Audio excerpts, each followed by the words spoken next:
राधे श्याम श्याम श्याम राधे राधे। भाग्योदयेन बहुजन्म समर्जितेन सतसंगमं चलवते पुरुषो यदा वै। प्रेम से बोलो राधे राधे। महाराज, भगवान की जो कथा है उस कथा में सर्वप्रथम बात कही, भाग्योदयेन बहुजन्म समर्जितेन सत्संगमं च लभते पुरुषो यदा वै। जीव का, प्राणी मात्र मनुष्य का जब एक नहीं अनंत जन्मों का भाग्य उदय होता है, पुण्य उदय होता है, तब जाकर के भगवान की जो कथा है वो रसपान करने को प्राप्त होती है। श्री वेदव्यास भगवान ने बद्र का आश्रम, जिसको हम श्री बद्रीनाथ धाम बोलते हैं, जहां पर बद्रीनाथ से 3 किलोमीटर आगे जो गांव है उस गांव का नाम है माणा गांव। उस गांव में जहां से मां परम्बा भगवती जगदम्बा सरस्वती जी का उद्गम हुआ है, मां सरस्वती कलकल करती हुई अपने बेग से सुंदर जब निकल करके आई, पास में भगवान वेदव्यास की जो पर्ण कुटी बनी है, उस कुटिया में बैठ करके जब भगवान वेदव्यास भजन करते हैं, तो भगवान वेदव्यास के जो कान हैं उन कानों में मां सरस्वती का जो प्रवाह है, जो धारा है, उसकी इतनी आवाज आई, भगवान वेदव्यास परेशान हो गए। भगवान वेदव्यास ने मां सरस्वती से प्रार्थना करी, हे मां, आपका और मेरा संयोग बस निकटतम रहना हुआ है, आपको भी संसार में विचरण करना है और मुझे जो संसार चक्र है उस चक्र से बचना है। वेदव्यास भगवान ने मां सरस्वती से प्रार्थना करी, लेकिन मां सरस्वती ने अपना जब वेग को कम नहीं किया तो भगवान वेदव्यास ने मां सरस्वती को लुप्त होने का जो है वहीं पर श्राप दे दिया। ऐसा जो सुंदर क्षेत्र है जहां पर चारों तरफ बड़े बड़े पहाड़ हैं, सुंदर वृक्षावली है, अनेकों झरने हैं, ऐसी वो सुंदर जगह है जहां पर भगवान वेदव्यास ने इस सुंदर भागवत भगवान की कथा का जो है शुभारंभ किया, उसको गणेश भगवान की सहायता से लेखन का कार्य प्रारंभ किया। उस भागवत भगवान की जो कथा है, उस कथा को कराने का नियम क्या है, उसको सुनने का फल क्या है, वो कब कराई जाती है, उसका कौन सा मुहूर्त है, कौन सा समय है, क्यों भागवत कथा करानी चाहिए, क्यों भागवत कथा सुननी चाहिए, इसका जिसमें विस्तृत वर्णन है उसको हम कहते हैं महात्म की कथा। क्यों? भागवत भगवान का शुभारंभ करने से पहले भगवान वेदव्यास ने सुंदर 6 अध्यायों में इस महात्मा का वर्णन किया। क्यों किया? क्योंकि जिस आदमी को या जिस व्यक्ति को हम जानते नहीं हैं, उससे हम कभी राम राम नहीं कर सकते। लेकिन जिसको हम जानते हैं, जिसको हम पहचानते हैं, उससे एक बार नहीं हम हजारों बार राम राम कर सकते हैं। प्रेम से बोलो राधे राधे। महाराज तो भागवत की जो कथा के सारी विधान है, जो विधि है, जो नियम है, वो इन 6 अध्यायों में बतलाए गए हैं। आइए बड़े भाव से उस प्रथम अध्याय के प्रथम श्लोक से हम इस कथा को प्रारंभ करें। बड़ा ही प्यारा भाव है कि सच्चिदानंद रूपाय विश्वोत्पत्त्यादेहे तवे तापत्रय विनाशाय श्री कृष्णाय वयं नमः। भगवान की सुंदर सर्वप्रथम जो वर्णन किया, जो स्तुति करी, सतचित घन आनंद स्वरूप जो परमात्मा है, बोले वो भगवान कैसा है? बोले भगवान जो त्रिकालाबाधित सत्य है, जो आदि मध्यांत सत्य है, जो सदैव सत्य रहता है और कभी सत्य से असत्य नहीं होता है। बोले वो परमात्मा का स्वरूप कैसा है? तो भगवान का जो प्रथम स्वरूप बताया वो यही बताया, सत, और दूसरा है चित, और तीसरा है आनंद, सच्चिदानंद। तो भगवान वेदव्यास लिखते हैं, बोले सत किसे कहते हैं? सत उसे कहते हैं जिसने संसार में जन्म लिया और जन्म लेकर के अपने जीवन में कभी असत्य का संभाषण नहीं किया, जो केवल सत्य पर टिका हुआ है, जो सत्य बोलता है, सत्य खाता है, सत्य पीता है और सत्य पर रह करके अपना जीवन का निर्वाह करता है। महाराज लेकिन जो जीव है, जो व्यक्ति है, वो कभी सत्य पर नहीं टिक सकता। उसको कहीं ना कहीं तो किसी कारणवश जो है असत्य का सहारा लेना ही पड़ता है। लेकिन जो परमात्मा सत स्वरूप है, वो कभी सत्य से उर्ण नहीं होता। वो परमात्मा कैसा है? बोले वो परमात्मा जो आपके सामने बैठा है, बस वही उसका स्वरूप है।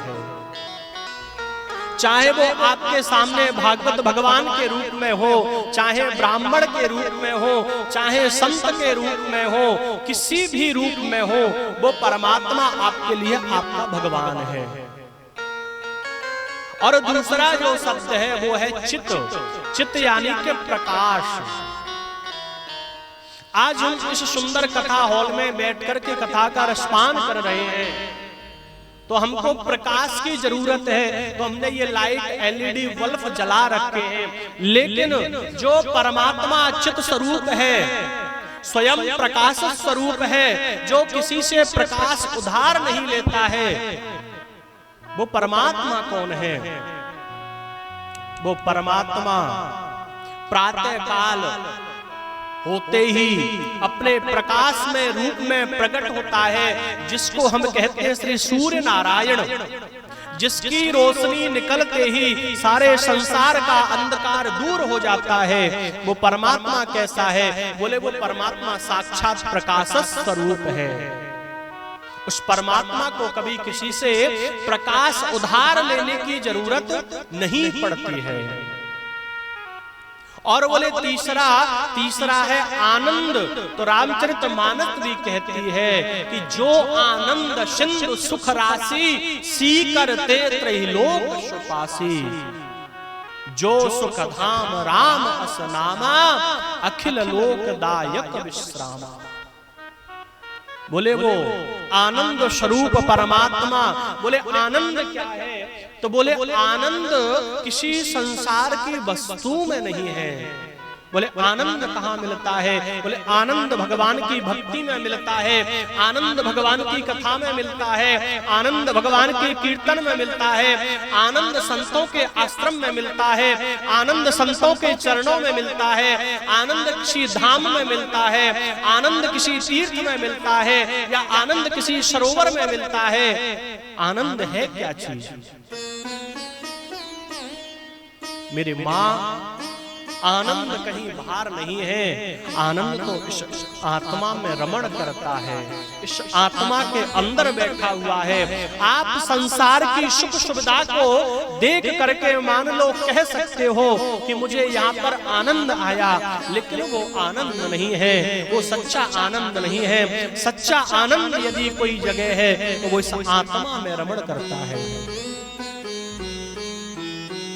मान लो कोई संत, कोई ब्राह्मण, कोई गुरुदेव आपके घर आए और आपने उनके लिए सुंदर बढ़िया, आजकल तो ये डंलप के गद्दे चलते हैं बड़े बड़े मोटे, बढ़िया आपने आसन लगाया, बढ़िया एसी वाला रूम, बढ़िया फर्स्ट क्लास महाराज, आपने सुंदर व्यंजन पकवान बनाए 3600 प्रकार के, और आपने उनको प्रसाद पवाया और आपने हाथ जोड़ करके पूछा महाराज कैसा लगा, और महाराज जी ने कह दिया भैया बहुत आनंद आया। आनंद तो आया, लेकिन वो आनंद नहीं है जो परमात्मा की भक्ति में आनंद है, जो परमात्मा की कथा में आनंद है। क्यों? क्योंकि जो भोजन का आनंद है वो कुछ क्षण बाद ही फीका पड़ जाएगा, और जो परमात्मा की भक्ति का आनंद है, जो परमात्मा की भक्ति की लगन है, जिसको एक बार लग जाए वो जीवन में कभी उतरती नहीं है। कि किसी को नशा है धन और दौलत का, किसी को नशा है बेटे नारी का। संसार बहुत विचित्र है और बहुत बड़ा है, इसमें एक सा जीवन नहीं है। किसी को अपने धन का आनंद है, किसी को अपने पुत्र का लोभ है, किसी को अपनी संतति का लोभ है, लेकिन जिसने अपनी आत्मा में उस परमात्मा का रमण कर लिया, उस आत्मा में जिसने रमण कर लिया, उससे फिर आनंद संसार में कहीं नहीं मिलता है। ऋषियों ने प्रश्न किया, बोले गुरुदेव आप बताइए, आपका परमात्मा सत स्वरूप है, चित स्वरूप है, आनंद स्वरूप है, लेकिन वो करते क्या हैं? आपने बता तो दिया कि ये भगवान के स्वरूप है, लेकिन ये करते क्या हैं? तो तापत्रय विनाशाय श्री कृष्णाय वयं नुमः। बोले जो 3 प्रकार के ताप हैं, जो 3 प्रकार के पाप हैं, उनका जो समन करे, उनका जो हनन करे, उनका जो विनाश करे, वही मेरा परमात्मा है, वही मेरा भगवान है, वही मेरा गुरुदेव है। तो बोले महाराज फिर उस परमात्मा के लिए हमको क्या करना चाहिए? तो अंत में कह दिया श्री कृष्णाय वयं नुमः। मैं नहीं, आप नहीं, हम नहीं, पूरा संसार एक साथ मिलकर के उस परमात्मा के चरणों को प्रणाम करता है, तो वो भी कम है। हमको उस परमात्मा के चरणों को प्रणाम करना चाहिए, उस परमात्मा के चरणों का आश्रय बंधन करना चाहिए। प्रथम श्लोक में सुंदर व्याख्या कही, और दूसरे श्लोक में आज यहाँ पर वेदव्यास भगवान ने और सूत जी ऋषि, शौनकादिक ऋषि, सभी ने मिलकर के अपने गुरुदेव को प्रणाम किया है। क्यों? क्योंकि जीवन में बिना गुरु के हमारा कोई भी कार्य सार्थक नहीं होता है। प्रेम से बोलो राधे राधे। देखो भैया, राधे राधे तो आपको बोलना पड़ेगा। ये हमारे सब ब्रजवासी और हम भी ब्रजवासी, तो मैया हमारी जो ब्रज 84 कोस की जो आराध्या हैं, जो हमारी स्वामिनी जी हैं, वो हमारी किशोरी राधा रानी है। अब लोग बाग तो हमारी राधा रानी में पता नहीं क्या अनर्गल बातें करते हैं, क्योंकि उनको राधा रानी की जानकारी नहीं है। अभी हमको कहना नहीं चाहिए लेकिन हम तो कहते हैं। एक कोई टोटकाचार्य है, सब प्राण की कथा करता है, बहुत बड़ी मंच है उसकी। अभी कुछ दिन पहले उसने राधा रानी को ही गलत बोल दिया। बोले राधा रानी के पति ये है, राधा रानी की सास ये है, ननद ये है, स्वामी ये है। अरे भैया थोड़ा पुराणों को पढ़ लो, वेदों को पढ़ लो, शास्त्रों को पढ़ लो, कहीं अनर्गल बात करने की आवश्यकता है ही नहीं। हमारे पूज्य ठाकुर जी महाराज जी कहते हैं, बोले भैया मेरी माताएं तो भोली भाली है, इनको दो चार टोटके बता दो, उन्हीं के पीछे लग जाती है। प्रेम से बोलो राधे राधे। हाँ मेरी माँ, ये सत्यता है। आजकल जो कथा मंच से कथा हो रही है, 100-200 टोटके थोड़े सीख लिए और बोले बीरपत्र उल्टा नहीं सीधा चढ़ाओ तो बेटा पास हो जाएगा। एक नारियल हनुमान जी के माथे फोड़ दो बेटा पास हो जाएगा, 2 नारियल फोड़ दो शादी हो जाएगी, 3 नारियल फोड़ दो तो पुत्र हो जाएगा। ऐसा कुछ नहीं है मेरी माँ। जो मिलेगा भगवान की भक्ति में मिलेगा, भगवान की कथा से मिलेगा, संत और गुरु चरणों में मिलेगा। इसलिए सर्वप्रथम आप कोई भी कार्य करें, जैसे भगवान की जो पूजा होती है उसमें हम सर्वप्रथम किसको पूजते हैं? श्री गणेश भगवान को। और गणेश भगवान तो देवताओं में सर्वपूज्य है, लेकिन अपनी पूजा में सर्वपूज्य अपने गुरुदेव होने चाहिए। क्यों? क्योंकि रामचरितमानस में कहते हैं कि गुरु बिन भवनिध तरहि न कोई। गुरु के बिना संसार में कोई तर नहीं सकता, कोई पार नहीं हो सकता, क्योंकि बिना गुरु के कुछ नहीं है। आपने जीवन में गुरु बनाए हैं, गुरु धारण किए हैं, वैष्णवता ली है, आप तिलक भी लगाओगे, आप कंठी भी पहनोगे और आप गुरु मंत्र का जाप भी करोगे तो भगवान आपके समकक्ष आपको उपस्थित हो जाएंगे। तो यहाँ पर दूसरे श्लोक में श्री सुखदेव महामुनि को प्रणाम किया है कि यम प्रव्रजन्तमनुपेतमपेत कृत्यम द्वैपायनो विरह कातरया जुहाव पुत्रेति तन्मयतया तरभो विनिन्दो तं सर्वभूत हृदयं मुनिमानतोऽस्मि। महाराज यम प्रव्रजन्तमनुपेतमपेत कृत्यं द्वैपायनो विरह कातरया जुहाव। जब भगवान श्री सुखदेव ने 12 वर्ष तक मात्र गर्भ में रहे, लेकिन 12 वर्ष के बाद जब उनका अवतार हुआ, जन्म हुआ, जन्म लेते ही सीधा संन्यास ग्रहण कर लिया, जिनकी नाल भी नहीं कटी और 1-2 टुकड़ा इतना सा इंच का लेकर के कौपीन लंगोटी लगा करके जो वन की ओर चल पड़े हैं, उनके पूज्य पिताश्री भगवान वेदव्यास कह रहे हैं, बोले पुत्र पुत्र जरा ठहर जाओ। लेकिन सुखदेव भगवान ने संसार में लौट करके देखा ही नहीं। क्यों? क्योंकि जिसको साक्षात परमात्मा की कृपा मिली हो, बैकुंठ में किशोरी राधा रानी का सानिध्य प्राप्त हुआ हो, ये कोई साधारण सुखदेव नहीं है मेरी माँ। ये बैकुंठ निवासिनी माँ परम्बा भगवती जगदम्बा किशोरी लाडली राधा रानी की जो गोद है, उस गोद में खेलने वाले ही सुखदेव हैं। आप सबने कथा सुनी होगी, जिस समय भगवान श्री नारायण हरि युगल सरकार इस धराधाम में आने की तैयारी कर रहे थे, तो आपस में चर्चा हो रही थी। बोले हम मथुरा में जाएंगे, हम मथुरा में जन्म लेंगे, हम गोकुल में पालना झूलेंगे, हम वृंदावन में माखन चोरी करेंगे, हम गोपियों के संग रास विहार करेंगे, हम कंस को मारेंगे, हम जरासंध को मारेंगे, हम द्वारिका लीला करेंगे। तो सुखदेव जो नन्हा सा सुख है, किशोरी राधा रानी की गोद में जब खेल रहे थे तो एकदम छटपटाए, और सुखदेव महामुनि जब पसीना पसीना हो गए तो राधा रानी ने उनको गोद में उठाया और कहा, बेटा सुख आपको क्या हुआ, आपकी तबीयत कुछ ठीक नहीं लगती है। तो सुखदेव ने कहा, बोले माँ आप मुझे छोड़ के जाने की बात कर रहे हो, मैं आपके बिना कैसे सुखी रह सकता हूँ, मैं कैसे रह सकता हूँ। तो राधा रानी ने कहा, बोले बेटा आप क्या चाहते हो? बोले माँ आप जाओ ना, मैं आपसे मना नहीं करला, लेकिन मुझे भी तो कोई सेवा दो। तो बोले जाओ, आप हमारी कथा का गुणगान करना, ये आपकी सेवा है। ये वही शुभदेव आज जिन्होंने इस धराधाम पर अवतार लिया। और वेदव्यास भगवान दौड़े, लेकिन वो लौट करके नहीं आए, वो वन में चले गए। वृक्षः अवनेतु, जो वन के जंगल के वृक्ष हैं, उन वृक्षों ने जवाब दिया, बोले महाराज क्षमा चाहते हैं, आप लौट जाओ।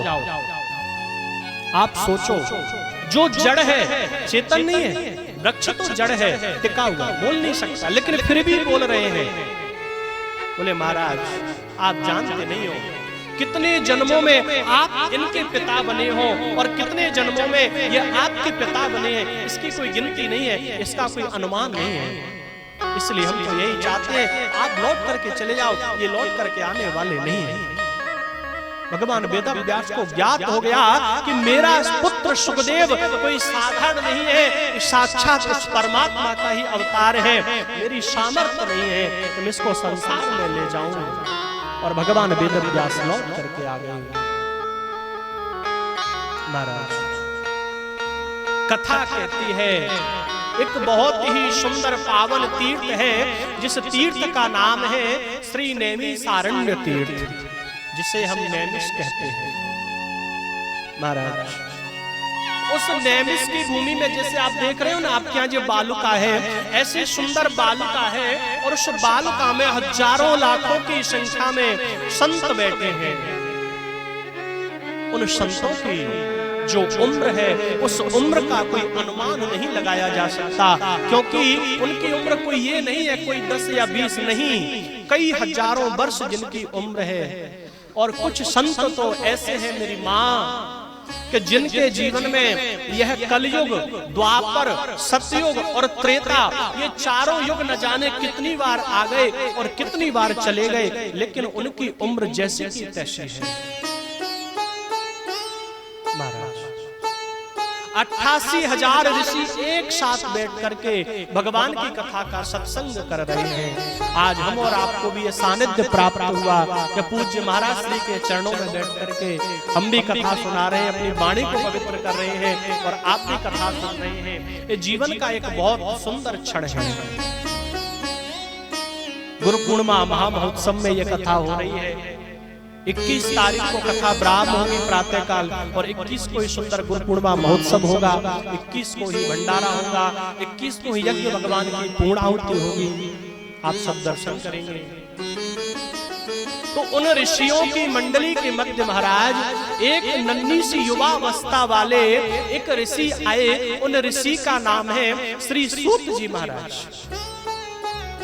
मेरी माँ, सूत जी महाराज की उम्र कोई ज्यादा नहीं है, उनकी उम्र तो आप बस अंदाज लगा लो कि 16 वर्ष से 20 वर्ष के हैं श्री सूत जी महाराज। लेकिन जब 88,000 ऋषियों के मध्य सूत जी का आगमन हुआ, वो सारे ऋषि खड़े हो गए और खड़े होकर के उनका स्वागत करने लगे। अब सूत जी को तो ये स्वागत थोड़ा ठीक नहीं लगा, क्योंकि दादा परदादा पिताजी की उम्र के जो ऋषि हैं, जो संत हैं, वो खड़े होकर के और मुझ एक अमोघ बालक का जो है यदि स्वागत करेंगे तो मुझे ठीक नहीं लगेगा।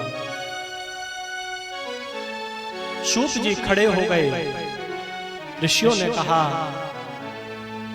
हे सूत जी महाराज, ये सुंदर आसन है, आप इस पर विराजमान हो जाइए। सूत जी आकर के आसन पर बैठ गए और सूत जी के चरणों में जब ऋषियों ने प्रणाम किया तो सूत जी ने कहा, बोले गुरुदेव आप ऐसा क्यों कर रहे हैं? मैं आपका बालक हूँ, मैं एक नन्हा सा बालक हूँ, आप सब इतने बड़े बड़े हैं, आपकी उम्र इतनी बड़ी है, आप मुझे प्रणाम कर रहे हैं, मुझे ठीक नहीं लग रहा। मेरी माँ, बहुत सुंदर बात यहाँ पर सूत जी महाराज ने ऋषियों से कही कि धन वृद्धा बल वृद्धा। बोले महाराज, कोई धन में बड़ा हुआ है, कोई आयु में बड़ा होता है, कोई बल में बड़ा होता है, लेकिन हमारी संत परंपरा में ऐसा नहीं है। ते सर्वे ज्ञान वृद्धाश्च किंकरा शिष्य किंकरा। हमारी संत ऋषि मुनियों की पद्धति ये है, जो ज्ञान में बड़ा होता है वही सबसे बड़ा होता है। उसकी कोई आयु नहीं होती, उसकी कोई उम्र नहीं होती। प्रेम से बोलो राधे राधे। आज जब सूत जी को इस प्रकार प्रणाम किया तो सूत जी से ऋषियों ने कहा, बोले गुरुदेव अब आप आ गए हैं, हम आपसे खाली एक ही प्रश्न करते हैं, आप हमें कोई ऐसी कथा सुनाओ, ऐसी भगवान की कथा का दर्शन कराओ, उस कथा को सुन करके हमको भी उस परमात्मा की प्राप्ति हो जाए। सूत जी ने कहा, बोले ऋषियों मैं जानता तो कुछ नहीं हूँ, मैं अमोघ बालक हूँ, नन्हा सा बालक हूँ। हाँ, लेकिन मेरी गुरु कृपा से जो गुरु चरणों में मैंने सीखा है, जो कुछ भी मुझे गुरु कृपा से प्राप्त है, वो मैं आपको अवश्य सुनाऊंगा। आज यहाँ पर सूत जी महाराज ने ऋषियों को सुनाया, बहुत सुंदर बात कही कि कोई तन दुखी, कोई मन दुखी, कोई धन बिन रहत उदास, कि थोड़े थोड़े सब दुखी और सुखी राम के दास। भगवान सूत जी कहते हैं, बोले ऋषियों संसार में कोई तन से दुखी है, कोई मन से दुखी है, कोई धन से दुखी है, संसार में कोई सुखी नहीं है। आप हमें एक भी व्यक्ति ऐसा बता दो जो छाती ठोक करके कहे कि मैं सुखी हूं, मैं नहीं मान सकता। लेकिन हाँ, जो भगवान के दास हैं, जो भगवान के भक्त हैं, जो ब्राह्मण हैं, जो संत हैं, वो भगवान की भक्ति में सदैव सुखी रहते हैं। क्योंकि जो भगवान की भक्ति में जो आनंद है, जो सुख है, वो संसार में कहीं नहीं है। महाराज आज जब सूत जी ने कहा तो ऋषियों ने कहा, बोले गुरुदेव संसार की तो नीति यही है, ये जो धराधाम, ये धरती है, इस धरती का मेरी माँ एक और नाम है, इसका नाम है दुखालय। सुखालय नहीं, दुख आलय, माने कि बार बार इसमें दुख आता है और वो चला जाता है, फिर सुख आता है, फिर सुख जाता है, फिर दुख आता है, लेकिन वो स्थिरता से सुख नहीं रहता है। क्यों? क्योंकि इसका नाम ही दुखालय है। जीव जब माँ के गर्भ में आता है तो वो भगवान से प्रार्थना करता है, बोले हे गोविंद मुझे इस गर्भ से आप बाहर निकालो, मैं आपका भजन करूंगा, मैं आपकी कथा सुनूंगा, मैं आपका कीर्तन करूंगा। लेकिन जब संसार में आता है तो लाल ये तो पंचवर्षाणी, जैसे वो 5 साल का होता है, माँ एक सुंदर उसको बैग थमा देती है, 2-4 कॉपी किताब दे देते हैं और पिताजी कहते हैं, बोले जाओ बेटा ये तुम्हारा विद्यालय है, इसमें अध्ययन करो। हमारी भारत की संस्कृति में शिक्षा को सर्वप्रथम स्थान दिया गया है। शिक्षा तो उत्तम होनी चाहिए, लेकिन उस शिक्षा के साथ साथ उसमें संस्कार भी होने चाहिए, उसमें गुरु संत ब्राह्मण की सानिध्यता भी होनी चाहिए। मेरी माँ, कल हमने यहाँ पर एक बहुत विचित्र बात देखी। हम सायंकाल इधर जंगल में घूमने के लिए गए थे, एक बालक कहीं से पढ़ करके आ रहा था, बढ़िया बैग टंगा और पैदल, उधर किसी का घर है। तो हम आपस में चर्चा कर रहे थे, मैंने कहा देखो ना यहाँ पर कोई गाड़ी है ना बस है, फिर भी मैंने कहा पैदल जाना है और पैदल पढ़ के अपने घर आना है। ये होती है असली पढ़ाई। लेकिन जिनके पास करोड़ों अरबों की संपत्ति है, उसको कोई संभालने वाला नहीं है, उसके बच्चे हमने कभी पढ़ते नहीं देखे। वहां तो पैसों से काम होते हैं। हम तो सरकार से भी प्रार्थना करते हैं, चाहे वो हमारे प्रधानमंत्री हो, राष्ट्रपति हो, मुख्यमंत्री हो, हम तो सबसे कहते हैं कि महाराज कुछ करो या मत करो, लेकिन जहां पर गांव है, जहां पर कोई बस्ती है, चाहे एक ही घर है, लेकिन विद्यालय जरूर बनवाओ, उसमें शिक्षक जरूर रखो, जिससे शिक्षा की प्राप्ति हो सके। अगर जीवन में उत्तम शिक्षा है, उत्तम संस्कार हैं, तो वो जीवन में कभी मात नहीं खाता, उसको भगवान की शरणागति, भगवान की कृपा जरूर मिलती है। महाराज आज बहुत सुंदर जहां पर सूत जी ने ऋषियों को कथा सुनाई और आगे सूत जी कहते हैं, बोले ऋषियों ध्यान से सुनना कि कबीरा सब जग निर्धना, अरे धनवंता नहीं को, कि धनवंता सोही जानिए जाको राम नाम